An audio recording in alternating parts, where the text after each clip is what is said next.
Simply changing how you cook carbohydrates makes not a little impact, but a ridiculously gigantic impact on body composition, on how we absorb those carbohydrates, our glucose, our insulin resistance, our visceral fat.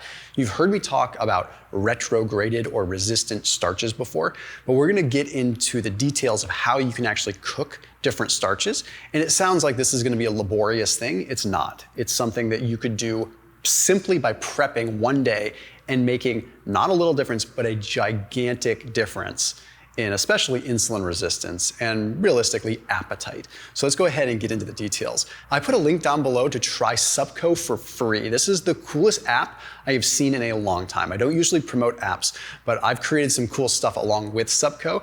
It makes it so that you can research your supplements all in one place. They've provided this thing called a trust score. So you can research, you type in the supplement that you're using, and it gives you a scoring system, but you can also literally shop through their app and direct you directly to Amazon. So let's say you're searching for fish oil pills, for example, and you want to know which ones have the least rancidity or the lowest oxidation. Or let's say you're looking at creatine and you want to know what has the best clinicals behind it for absorption and value.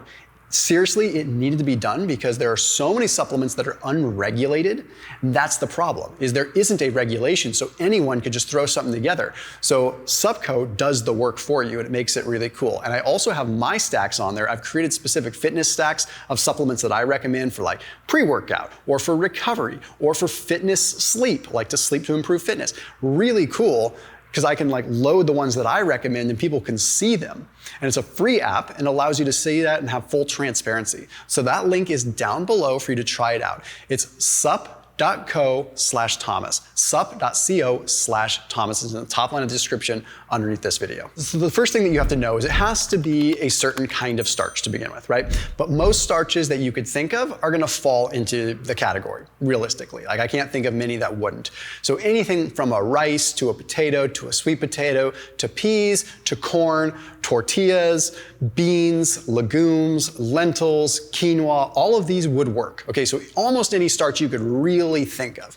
Here's what you do. For a retrograded starch, what happens is when you heat it, the starch molecules or the glucose molecules expand, right? If you heat something, it expands, okay? When you cool it, it constricts. But when you expand, you actually adjust the glucose molecules so they move in different areas, and then when you constrict again, they have reorganized into a fashion so tight that digestive enzymes cannot penetrate those bonds.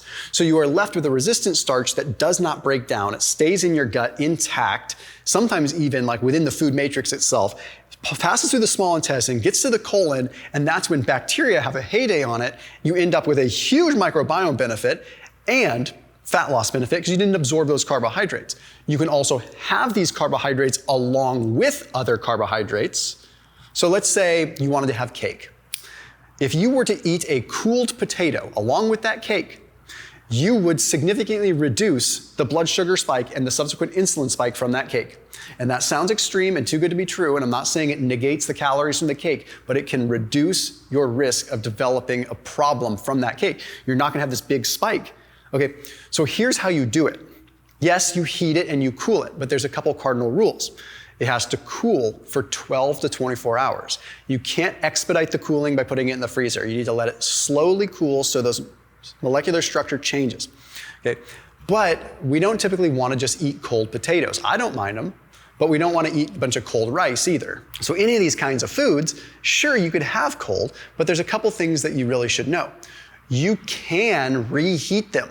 People tell you you cannot. No, you can heat a potato, cool it, and then heat it again, and it will retain most of its retrograded starch benefits. Okay, if not all of them. Fun fact, if you were to heat it and then cool it, and then heat it again, and then cool it again, it would actually become even more of a resistant starch. I don't know if it's infinite, but the more you do it, the more it becomes a resistant starch, and the less metabolic negative outcome you would have from it, and the more positive benefit. But when you do reheat it, you cannot just put it in the microwave. You cannot go into your break room, throw it in the microwave, and hope for the best.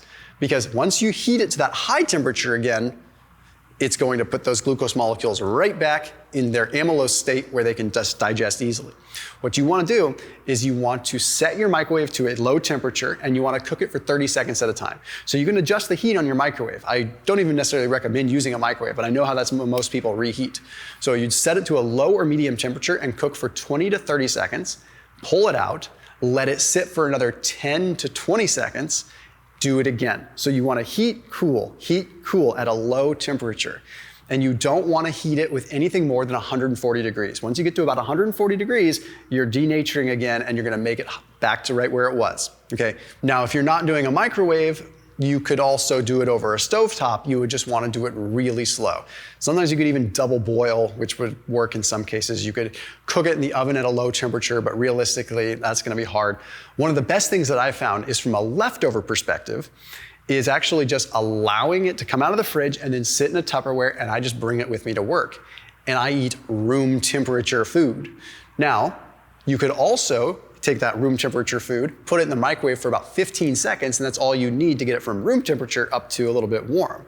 So it makes a huge difference. Now, there's another caveat here, which is kind of wild. It sounds complicated, but if the food dries out, it can actually change the structure too. So you actually want to keep the moisture in it. So before you reheat, or even just let it heat at room temperature, you want to add a little bit of moisture to it. Just sprinkle a water here and there. It makes a pretty significant difference in terms of how it actually maintains that retrograded starch structure. Now, some of the best foods that you could use for a retrograded starch, just so that you can get even more benefit, brown rice is particularly unique because brown rice also contains an RS1 starch in the shell. Now, that RS1 starch is going to remain a retrograded starch no matter how high you heat it. Okay? Because that is a mechanical, that is a hard shell to break down. So brown rice, if you heat it, cool it, and reheat it, you get the retrograded starch with the inside meat, but you get the RS1 starch with the shell. It becomes practically impenetrable. It becomes like this food that is basically pure microbiome food. And I'm not even the biggest rice fan. Okay? Now, another thing to note, and I've talked about before, is people talk about overnight oats. Overnight oats, I'm not the biggest fan of oats to begin with. I think that they're like sponges for glyphosate and a lot of other things, so I'm cautious with that. But I also feel that people like it and it's soluble fiber and if it keeps people like satiated. But what's interesting about oats is if you just cook them with or put cold water in them and do overnight oats, you're not actually changing the structure. The key is to heat first, so you change and then cool. Okay? And we're talking significant changes here. This is nothing to sneeze at. This is not woo-woo witch doctor stuff.